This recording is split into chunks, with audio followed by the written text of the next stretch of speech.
skills and capacity, and developing common regional standards in such diverse fields as good governance, election management, and human rights institutions, and institutions that govern anti-corruption.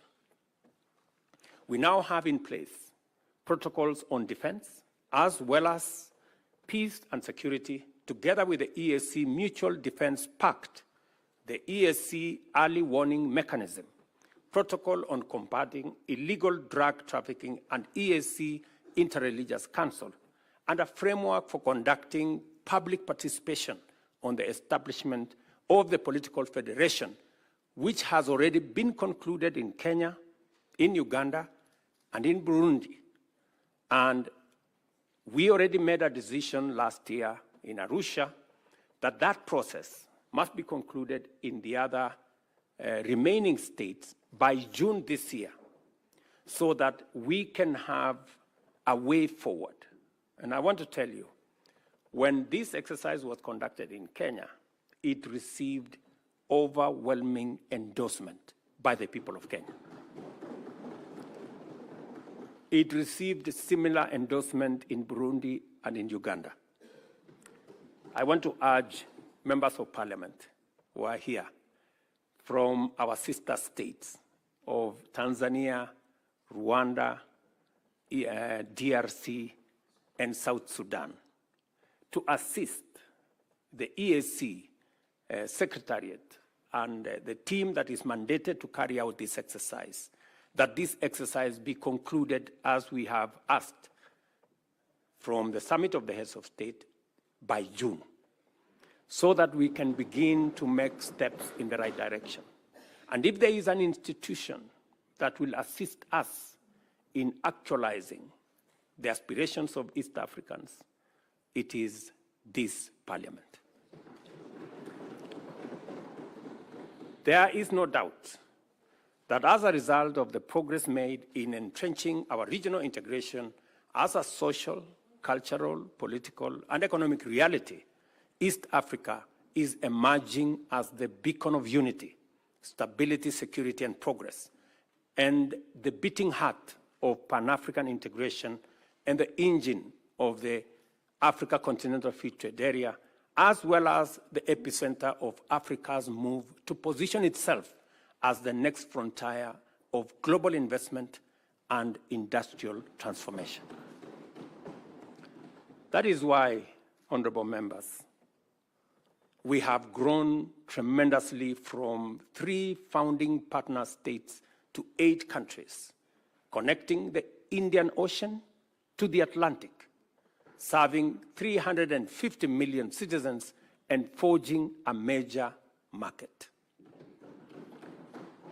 These achievements are chiefly due to the contribution, to a great extent, by the East African Legislative Assembly. The work that this assembly does matters to us as governments and matters to the people of East Africa. We must therefore remain focused on what is at stake, committed to complete the outstanding work, and determined to do our very best at all times when called upon to serve the people of our region. Peace, stability, and security must remain our foremost concern, because they are the foundations that underlie all pursuit of growth, development, and prosperity. A peaceful, stable, and secure East Africa is a competitive and prosperous East Africa. As we work and as we continue to work on such challenges to the growth of trade and investment, as persistent on non-tariff barriers, distracting and costly trade disputes, conflicting tax regimes, weak enforcement, and inadequate resources, we must also take seriously the fundamental shortcomings to our agenda, that is low involvement of the private sector, even as we prepare to get and stay on top of emerging threats in the digital space, as well as climate change. Now that we have adequately established that this assembly possesses what it takes to drive our vision of a prosperous, competitive, secure, stable, and politically united East Africa, I take this opportunity, honorable members, to pose a few issues to the honorable members gathered here. It is important for us to lay a strong foundation for East Africa to make a transformative contribution to Pan-African integration and the emergence of the Africa Continental Repeated Area as the next hub of global investment, trade, and industry. In order to do this, we have to complete the implementation of all the pillars of EAC integration urgently and equally critically align our integration agenda with a broader African transformational paradigm under the Africa we want. Secondly, we must provide a strong framework for achieving rapid leapfrogging and the development of sustainable competitive advantage in emerging high-tech fields, such as the digital economy in general, and artificial intelligence, automation, robotics, and machine learning, in order to stay ahead of both threats and opportunities that will continue to unfold in a rapidly digitizing global economy. Thirdly, there is need to lend your support to the African Leaders Nairobi Declaration and call to action, which defines a strong and distinctly African contribution to the global discourse on humanity's foremost existential challenge by affirming the nexus between climate action and sustainable development, and calling for increased investment in Africa to kickstart a green industrial revolution. Let me explain, because it is important.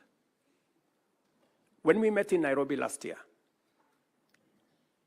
we made a deliberate decision that we were no longer going to be in the corner where we are seen as victims of climate change, and where our big preoccupation is on complaining, finger-pointing, and doing what we've done for many years, that we are going to reposition our continent as a place of opportunity, great potential, and ready for investment. Because indeed, it is no longer tenable for us to continue wearing the badge of conflict and disease and poverty, when in our borders we have the largest deposits of mineral. In fact, 30% of world natural minerals and natural resources are in our continent. We have 60% of all renewable energy resources globally.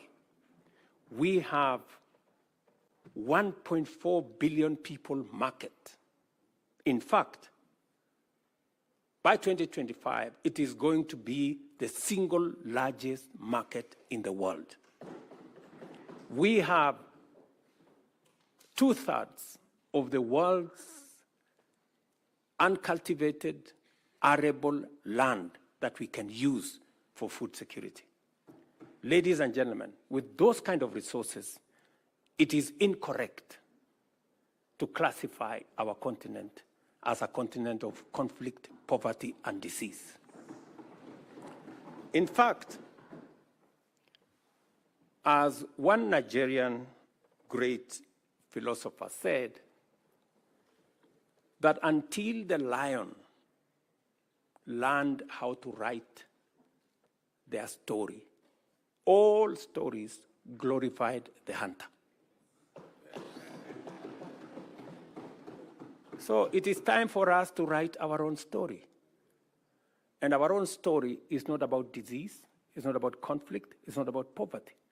It is about great potential that we have, it is about the opportunities that we have, It is about the investment that is awaiting and position our continent as the only place where the next industrial revolution is going to happen.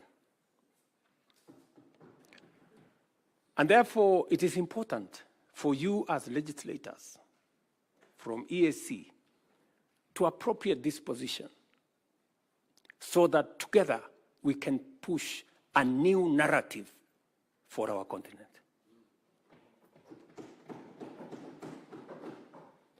To ameliorate the resource constraints which persistently hamper our progress, this Assembly is called upon to reflect deeply on the range of opportunities and the various ways in which it can complement national and regional efforts to mobilize and allocate more resources for the regional integration agenda.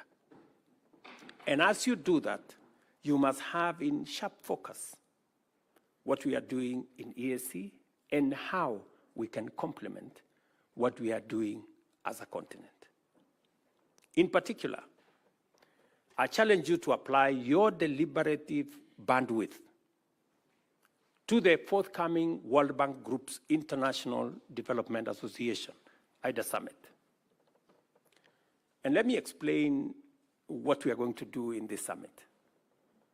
When we had this conversation last year, and our development partners realized that we were changing the narrative about our continent and that we no longer wanted to be victims, we wanted to be part of the solution.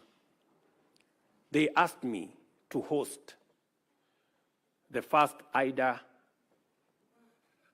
replenishment, what we are calling IDA 21 replenishment here in Nairobi, together with the World Bank. So we are going to host it on the 29th of April, 2024. And what is the conversation? The conversation here is East Africa will, for the first time, have the opportunity to witness from a close quarter and contribute to the important deliberations of critical implementation of our growth agenda and development. At this event, African leaders, including many from the global south and low-income countries, will articulate a strong case for an ambitious and robust 21st replenishment of IDA, which is the largest source of development assistance and donor funding for basic social services for the world's 75 low-income countries, and to support economic transformation, especially in Africa and throughout the global south. So let me contextualize this. You know, we have two fundamental problems, and that is why many of our countries are struggling with the debt. Two fundamental problems. Problem number one is debt management. The kind of debt infrastructure that we have has very short grace period, has very short tenure, and therefore it becomes very difficult to undertake any meaningful development.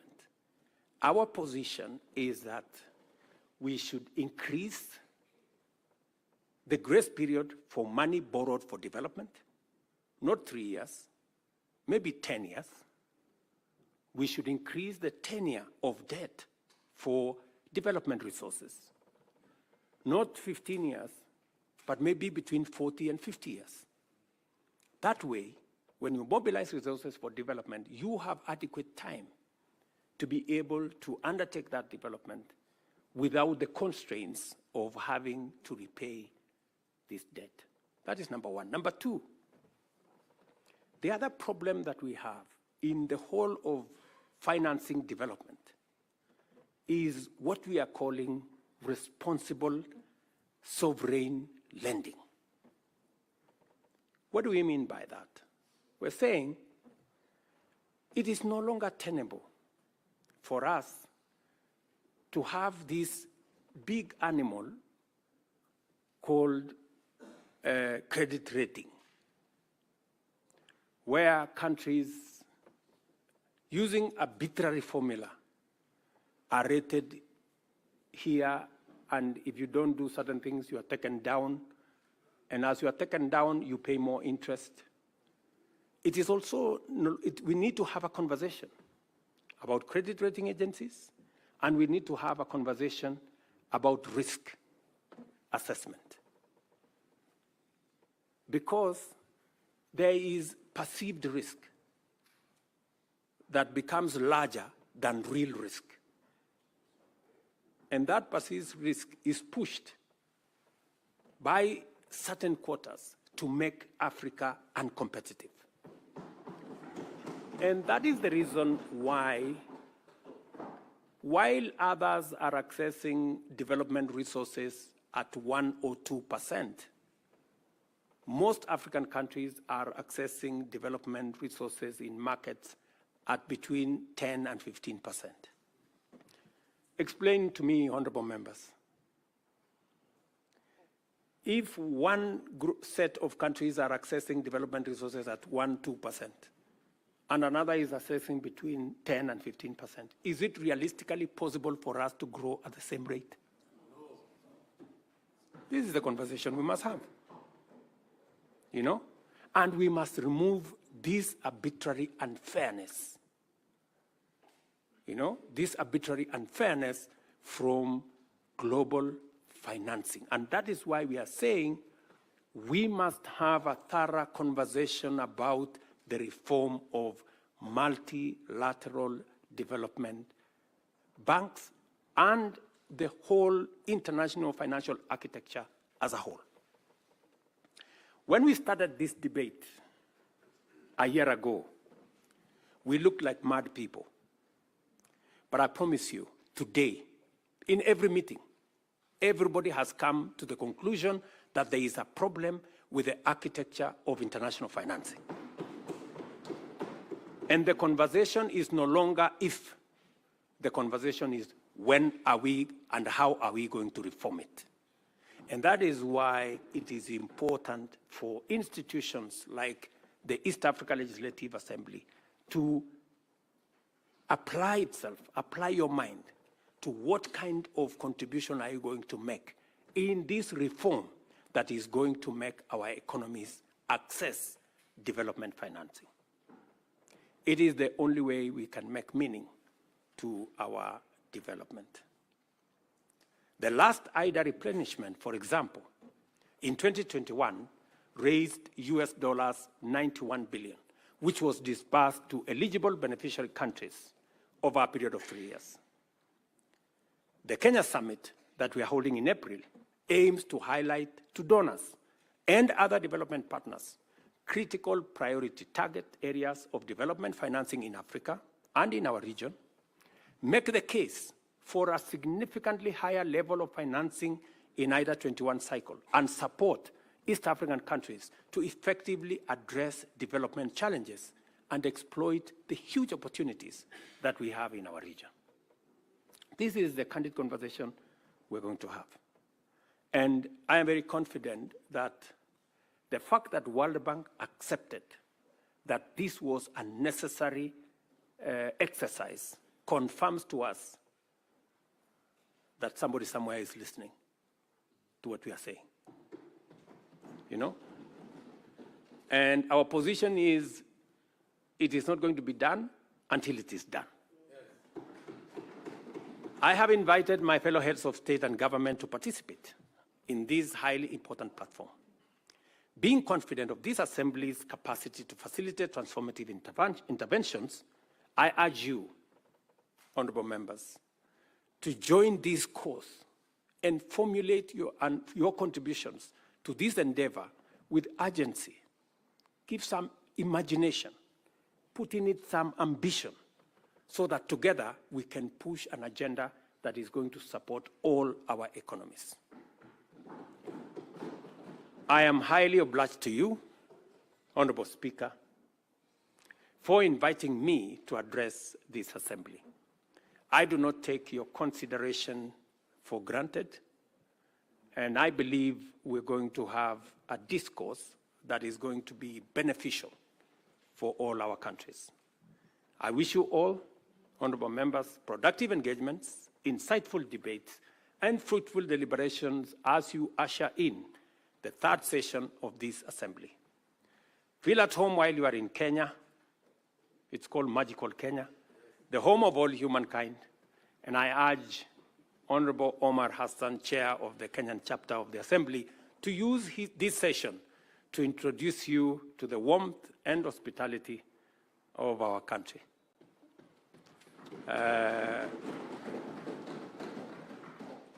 And I urge you, Honorable Hassan, to make that only in places that are licensed. And in no other places. So, honorable members, I really wish you well while you are in Kenya. And maybe by conclusion, the speaker did make reference to what we are doing as East Africa. To give you the impression of what East Africa is doing, and therefore you must be very proud people that East Africa, in our continent, is the most progressive community.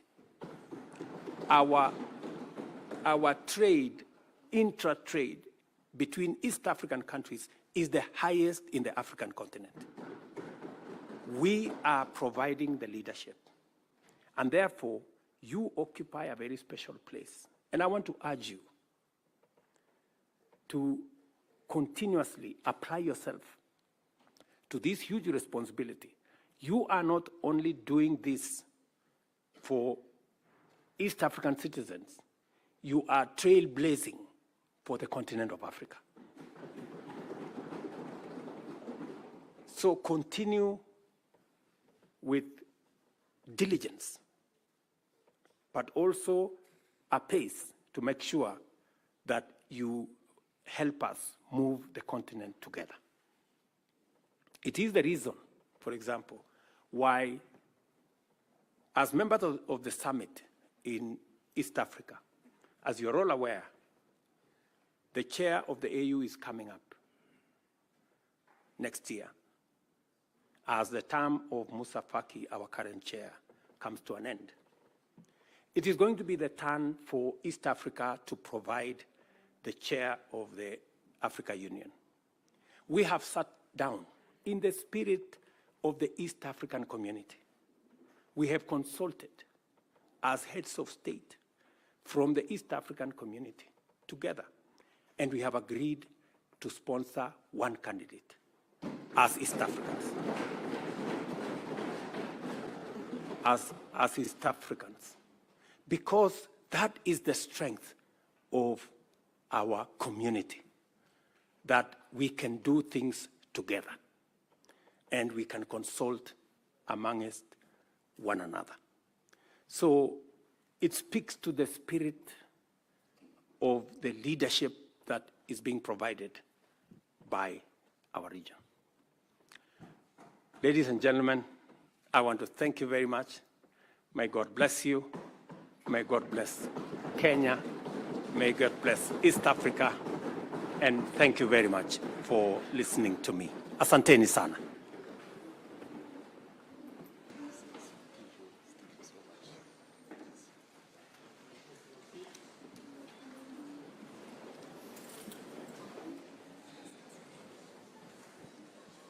We move to order number 6, vote of thanks. Thank you, Your Excellency, Mr. President, for your great speech, statesman. We have learned, and as members of East African community, we'll have to implement many of your guidances. Now it's time for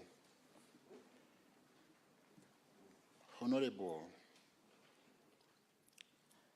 Paul Mwasa Musamali to move a vote of thanks.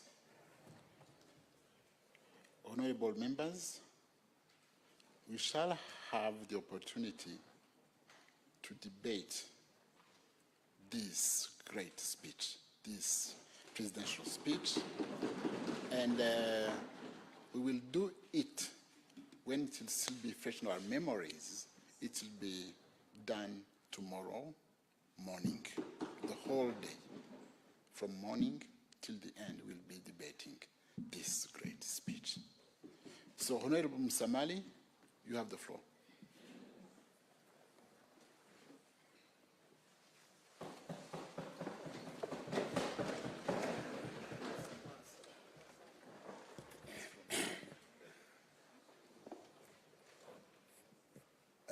Your Excellency, the President of the Republic of Kenya and member of the East African Community Heads of States Summit,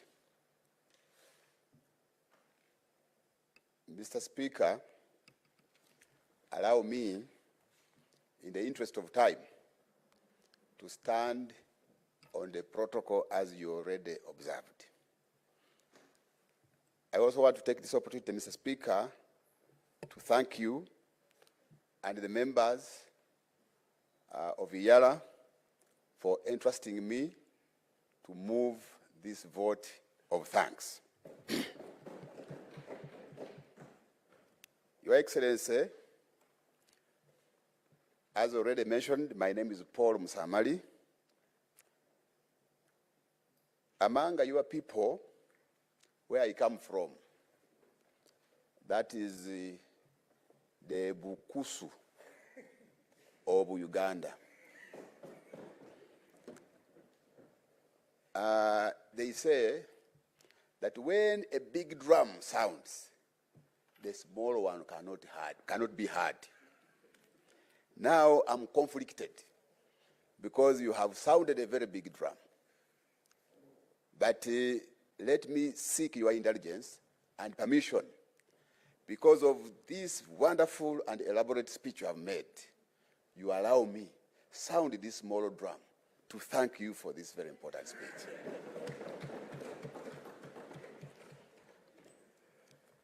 Your Excellency, I want to take this opportunity again, on behalf of IALA members, to congratulate you upon your election to that office of President of Kenya. Because this is the first time we are meeting since you were elected, Your Excellency. I also want to take this opportunity, Your Excellency, to thank you for the work you have been doing in the service of the people of Kenya and the people of East Africa. We also want to take this opportunity, Your Excellency, to thank you for the statesmanship you have demonstrated in the service of the people of Kenya and in the service of the people of East Africa and the humanity at large. Your Excellency, it was already mentioned by the Right Honorable Speaker, we are very happy when we see you having or taking on efforts to ensure the unity of the people of Uganda, of Kenya, and the people of East Africa, and Africa in general, Your Excellency. We were happy, in particular, when we saw you with President Yoweri Museveni and the Right Honorable Raila Odinga in Uganda. Incidentally, you were all armed with sticks. But you did not harm each other. And among cattle keepers, because I saw cattle behind you in the background, the sticks are basically used to ward off the wild animals, to defend those very animals. So we are happy that you are working very closely with the President of Uganda, with your other colleagues, heads of states of East Africa, but above all, even with the Right Honorable Raila Odinga, I'm sure that we are going to see bigger things come. We thank you, Your Excellency, for for the speech you have delivered to this House. From what you have delivered, right, Your Excellency, I made some few notes, but I have come to understand that the integration of the East African community in particular and Africa in general is not a matter of luxury, but a matter of necessity. Because this is about our lives as the East African people and as the African people. As you may all be aware,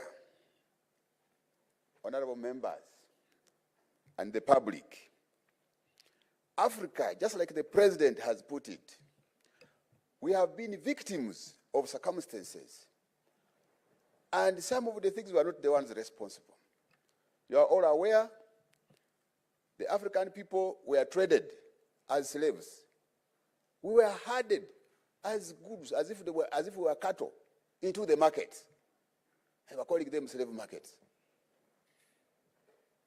Time came when the African people, we were divided. And that's why you see me, I'm the other side, and then the Right Honorable Wetangula is this side. We were divided as if they were dividing a loaf of bread. We were not responsible for that. Again, as we fought, because colonialism was physical, these colonialists withdrew. But as you are aware, they have come back in the form of neo-colonialism. In fact, this time, they are now controlling us both physically and virtually. They are there smartly, they are now controlling us. Your Excellency, that is a serious threat to the African people, and it is therefore our responsibility for those of us in the leadership of Africa to ensure that we insulate Africa against these disruptive forces, Your Excellency. You have just given a number of examples, but let me just bring out two. The very last points you mentioned about debt management and responsible sovereign lending, right, Your Excellency. These are part of the disruptive forces. It is therefore our responsibility either to stand up, to be counted, or we again be herded like they did before. Your Excellency, we have 3 points here which I want to bring to your attention. That for us to achieve our integration agenda, in fact, our mission and vision rotates around deepening cooperation and widening, deepening integration and widening cooperation. But it will take us to sacrifice if we are to achieve our integration agenda. Your Excellency, I want to bring to your attention 3 issues in as far as the integration agenda of East Africa is concerned. And you have talked about them. But while you are addressing us, you again gave us an assignment that can someone summarize what you have said? The blood started flowing very fast from my head to the toes because I had been asked to move a vote of thanks. I said, now am I not going to have a retake in this assignment? But let me put it right, Your Excellency. In East Africa, so far as noted, we have made tremendous achievements. But if it were a child, we haven't started even crawling. This child is just starting to sit, and that's where East Africa is. One of the challenges which we have, Your Excellency and Honorable Speaker, is about funding to the community. Funding to the community. Your Excellency, I'm now serving my second and last term in Yara. For us, we have only 2 terms, if you are lucky to be re-elected. When we joined in 2017, each partner state was contributing $8.3 million to the community. Now, as we talk, and even that money is not enough. As you are aware, some countries would pay on time, and others will pay later, and others will start again demanding them after 2 or 3 years to pay. So meaning that even in the community budget is affected by the funding mechanism. But I want to take this opportunity, Your Excellency, to thank the Republic of Kenya and to thank you, Your Excellency, because Kenya has always been at the forefront in terms of funding, disbursement of the funds to the community. As we talk now, Kenya has already contributed 100% of its share, right, Your Excellency. So we thank you, but as we talk, this money has come down from 8.3 about 6 years ago to 7.8 million, 7.3 million. Now, Your Excellency, are we going ahead or we are driving in reverse? Because as we talk, we are even having more institutions and organs being created. And you have just tasked us here to ensure that those laws for fast-tracking the monetary union, we are able to do them. And in those laws, they are supposed to create institutions, for your information. Now, we are reducing the budget. Now, Your Excellency, what we want to bring to your attention as a member of the summit is that reconsider. We are aware that there is a sustainable funding mechanism that has been proposed, but still when you analyze it very well, it is just looking at how to generate the 7.3 million to go to East Africa, but not to increase. So we are requesting that you reconsider this position to increase funding to the community, such that you are able to be facilitated, the organs and institutions are able to be facilitated well to promote the integration agenda, Your Excellency. So we request that you escalate this to your colleagues, and we are sure if you prioritize East Africa, you have just told us, we shall have an expanded market, and where there is market, there will be production, and where there is production, there will be investment, and therefore employment. All these hustlers of yours, where you also belong, will be absorbed, Your Excellency. So we request that you prioritize East Africa, Your Excellency. Number 2, I told you that we have 3. One is about funding. Number 2, this one is even yours. You are a champion of reforms. You have championed reforms. You are championing reforms at the UN, at the African Union, at the World Bank. Now, to mention it, but what? A few. Now, what happens to East Africa? Your Excellency, we are requesting that you champion reforms also in EAC. And those ones will entail, one, we are aware that there is a consideration of the making of the Confederation Constitution. But that one is going to take time. You have even just appealed to colleagues, South Sudan and elsewhere, to ensure that they go and mobilize the population and governments to participate in their proposals. So it may take time. So we are proposing that there are a number of amendments which have been prepared, and others are coming to the treaty. So as we work on the Confederation Constitution, let us amend the treaty to enable us work where we have not been able to work well. IALA is not autonomous, Your Excellency.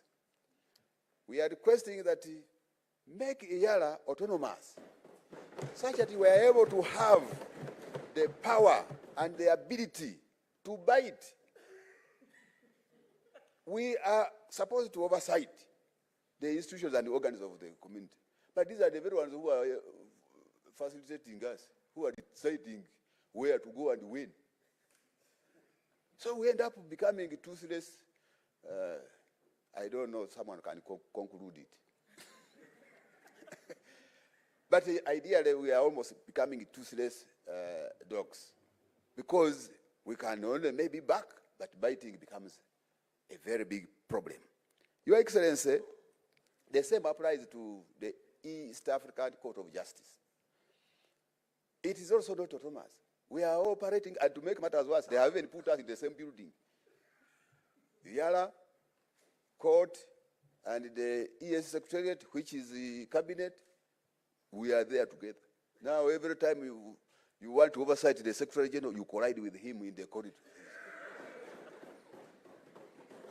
And then he says, what is happening? Mheshimiwa, is everything okay? So, we need your support, Your Excellency. Some of the things, Your Excellency, we need to fast track them.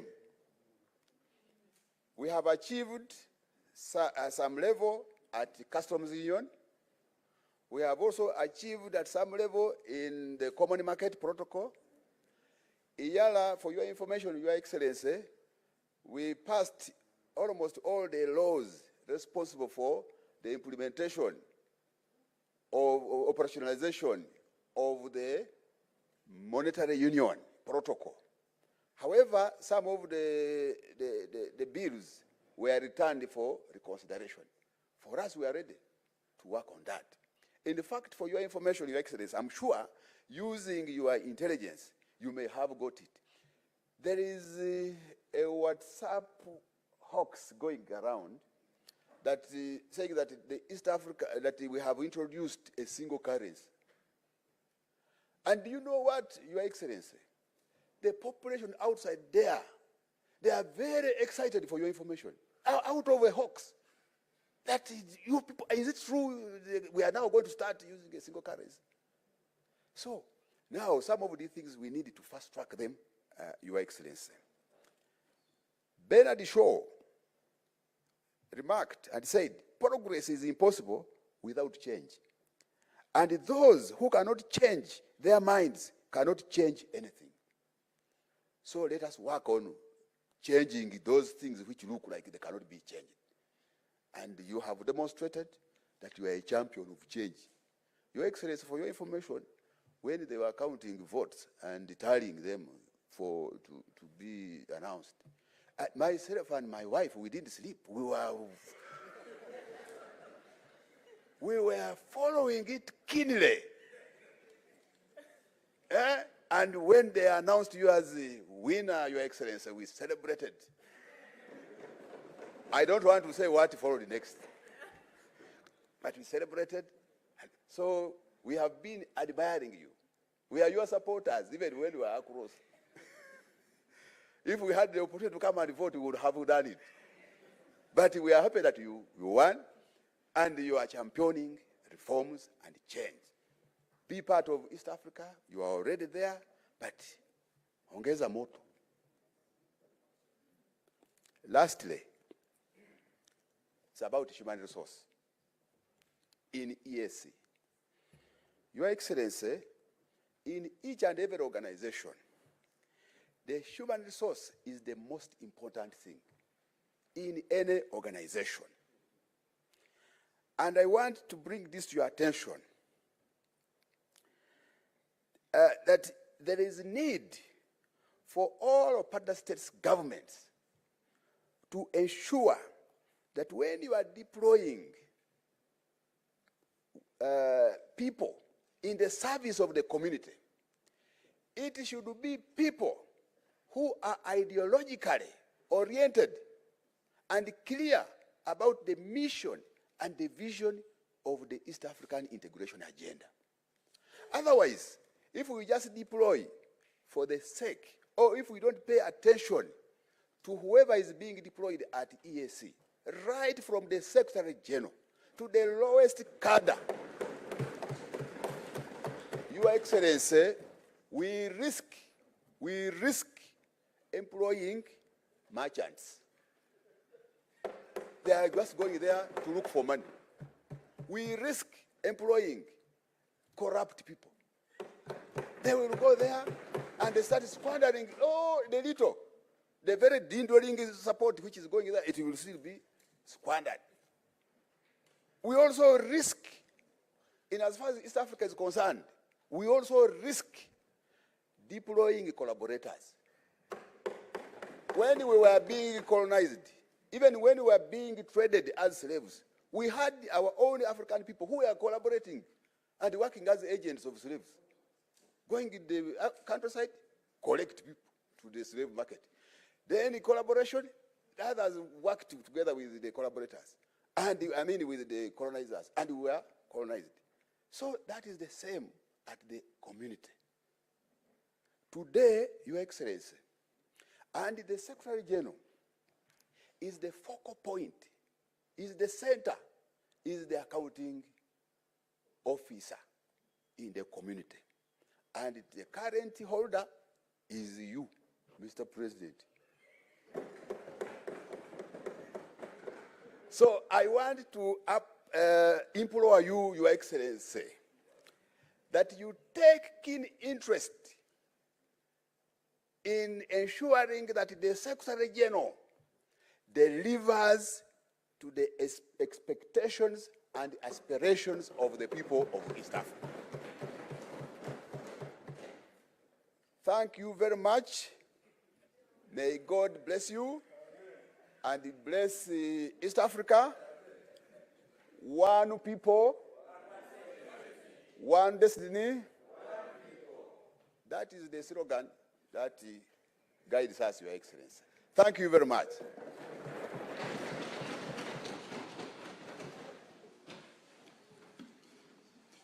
This is Honorable Musamali.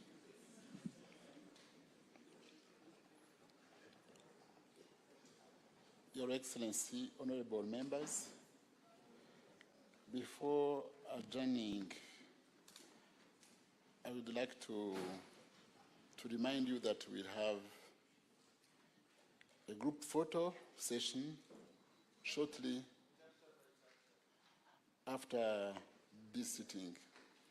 The protocol will guide how to make it.